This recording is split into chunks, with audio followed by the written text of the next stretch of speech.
Bellinga de prendre la parole et de nous éclairer sur la façon dont il perçoit ce problème quand même qui est extrêmement complexe. Il faut vous appuyer sur votre... Voilà. Merci, Monsieur le Président. Vu la présentation implicite qui me précède, je vais avoir du mal à être dans un rôle de composition.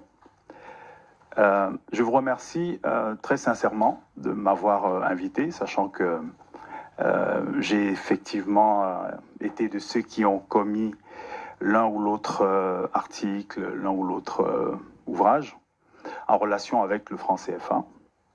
Et donc je l'ai fait et vous avez malgré tout tenu à m'associer à vos travaux. Je vous en sais gré. Et je voudrais penser en tout cas que tout le monde ira jusqu'au bout de la démarche, c'est-à-dire faire en quelque sorte une opération aussi de vérité. Les monnaies ont besoin de vérité. Si nous sommes aujourd'hui devant une commission parlementaire qui est les affaires étrangères, c'est bien que la perception française aujourd'hui, c'est que cette monnaie n'est pas qu'une monnaie africaine, sinon on n'en déciderait pas au Parlement français. Et c'est aussi une perception encore plus profonde, c'est que les externalités aujourd'hui négatives de cette monnaie génèrent en Afrique un certain nombre de tensions qui probablement, en tout cas qui à mon sens, ne sont pas des tensions négligeables.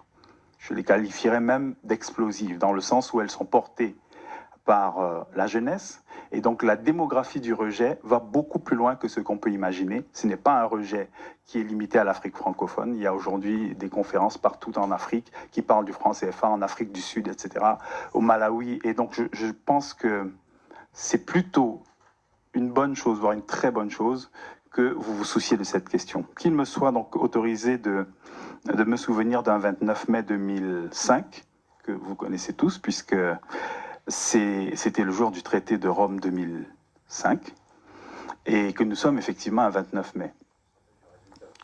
Voilà, on se rappelle du résultat. C'est donc exactement il y a 24 ans. Pourquoi est-ce que je rappelle ce précédent, cet événement historique? C'est parce qu'en réalité, les populations africaines qui sont utilisatrices du franc CFA n'ont jamais eu l'occasion de participer démocratiquement à un exercice les amenant à choisir leur monnaie, à choisir leurs options monétaires. Ça ne s'est jamais produit. Avec d'ailleurs ce paradoxe énorme que vous apprécierez, c'est que pour changer le nom de cette monnaie qui est dite africaine, il a fallu que le Parlement français se prononce, et le Parlement français s'est prononcé sous le regard de l'Union européenne, c'est-à-dire en respectant les avis de conformité de l'Union européenne, mais jamais aucun Parlement africain ne s'est prononcé. Ça veut dire qu'en gros, l'écho, s'il avait existé ou s'il était amené à exister, pourrait exister par des décisions de Parlement européen ou du Parlement français, approuvées par l'Union européenne, sans avoir à requérir l'avis des parlementaires, ne serait-ce que vos collègues africains.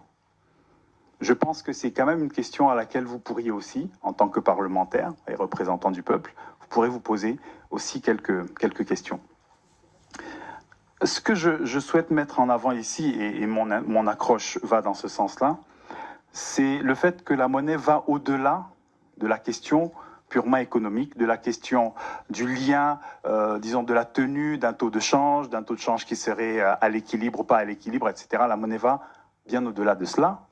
Et même l'économie va au-delà de ça. Aujourd'hui, une des monnaies qui maintient son niveau par rapport au dollar, c'est le kwacha de la Zambie. Et pourtant, l'économie zambienne va très mal. Mais leur monnaie réussit à se maintenir à un niveau élevé parce qu'ils ont suffisamment de réserves pour maintenir leur monnaie à un haut niveau. Mais ça ne veut pas dire grand-chose sur la vitalité de leur économie actuellement. C'est pour ça qu'il faudrait, à mon sens, je suis plus pour une approche plus institutionnaliste, plus multifactorielle de la monnaie. La perception qui apparaît à nombre d'Africains sur la question du franc CFA, elle est effectivement historique. Mais il ne s'agit pas d'un péché originel.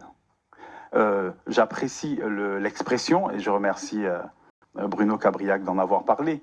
Il s'agit d'une constitution. Ce n'est pas un péché qui se serait produit à un moment donné, mais c'est une forme de génétique de la zone. Elle est constituée avec un